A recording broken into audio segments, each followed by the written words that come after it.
Hello, what's up guys? How you doing? It is Lasty here. Welcome to a very special player review here on FIFA 18 Ultimate Team. Today we're going to be talking about 92 rated Kaka, the end of an era version. Look at how awesome that FUT item looks right there. 85 pace, 91 shooting, 89 passing, and a whopping 95 dribbling. That's ridiculous. He is of course 6'1" with high medium work rates, right footed with those lovely 4-star skills and weak foot combos. So I was really excited to get my hands on the Brazilian, stick him into a couple of teams. The first one right here is a bit of a mix. You know, there's a couple of sort of lower tier icons in there. We've got a few MLS players in the likes of Giovinco and the new second in form Martinez. A nice team. And then I of course did try Kaka and Pirlo out in my main mega squad. Take a look at that right there. He plays and gets a strong link to, of course, 94 Ronaldinho. He also plays with 91 Kluivert, and there's just a whole bunch of legends there, really, isn't there? Absolute footballing gods. So moving on into the in-game stats, I see lots of real good things here. Pretty much all of the departments, you know, the ones that matter: pace, dribbling, shooting and passing, all of those stats look just outstanding. And then even in the physical department, he's got great strength. Today, I felt we needed to just use the engine chemistry style to get that pace up a little bit, and of course to try our best to boost the agility and balance somewhat. But obviously we can't overlook that 55 stamina stat. That's the one which I guess has been putting a lot of you guys off from actually completing this SBC. And as we move on into the clips, we can start to talk about positives and negatives. And we'll start with those negatives first, shall we? Yeah. The big one is, of course, stamina. Now, it's not something that was as drastic as I thought it would be. I have played a lot of games with this Kaka already, and I have to say, even into the latter stages of the game, he still is a viable option. He may feel a little bit clunkier as time goes on, but I was expecting him to not really even be able to make it to half time or something, but that's just not the case. It wasn't as bad as I thought it was, and that could be down to his positioning, in my opinion. He seems like he's in the right spot at the right time, not making unnecessary runs or unnecessarily getting back to help defend. So he seems to like hold that stamina a little bit better, even for someone who's only got 55 stamina.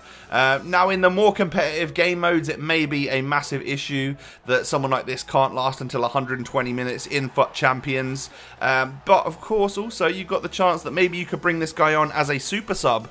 And if that's the case, you've got someone with some pretty mad stats in a lot of good areas right there to bring on in the latter stages of a match. And he'll outperform a lot of people if you do bring him on as a super sub. Agility and balance, you know, we boosted them somewhat to usable levels, but I would still say it was an area of his game that I noticed to be slightly weaker, and especially as he does run out of fuel, yeah, you do notice a slightly clunkier version of Kaka. But that's about it for negatives, right? Because this is a really fun throwback item. I love it, I'm not gonna lie. He is quick off the mark when he is up to, you know, full fitness and whatnot. He is real quick off the mark. The acceleration is great, and his sprint speed's good as well. His ball control is obviously like perfection. He takes that ball in really well and dribbles with it superbly. You know, close control, awesome. If you're doing the LB dribbling without sprinting, he can just sort of move it from one foot to the other and glide past players. It's actually really fun.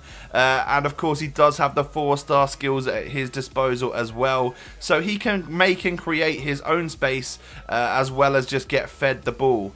Because, you know, there is that option as well. He's a very well positioned player, so he is kind of in the right spot at the right time to receive it. As a cam, I mean, there's a perfect example there. He's just chilling on the edge of the box, waiting for that ball to come to him, unmarked. He takes the shot and it goes in the back of the net. He's also got great vision and passing. If you do play him in a centre attacking mid spot, this is someone that is going to gain you assists as well as goals, because he's got the vision. His short passing and long distance passing are actually very solid, and if he pushes out wide, I'm sure he can whip a cross in as well. Shooting is the next and probably one of the final positives that I've got. All of it, all of the shooting, the low driven power shots, the high finesse shots into the top corner from outside the box, the long powerful long shots into the top corner and the bottom corner, all of it, it just works. Kaka's shooting is phenomenal. I really enjoy it, and I've scored some absolute belters with this guy. I mean, that right there is a great example of one of the nicer long shots that I've scored with this player.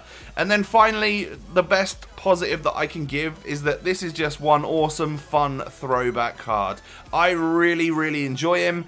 Yeah, the stamina is a slight issue, but I imagine if the stamina was a lot higher, he would have been a lot more expensive as well. So, best of both worlds, you know. Bring him on as a super sub if you're super worried about the stamina, and if you're just trying to enjoy the game and use this as a fun item, you've definitely got that, because I had a blast using this player. So there you go, guys. 92 rated, end of an era Kaka. Let me know what you think of him down below in the comment section. Thanks for watching. I'll catch you next time. Peace.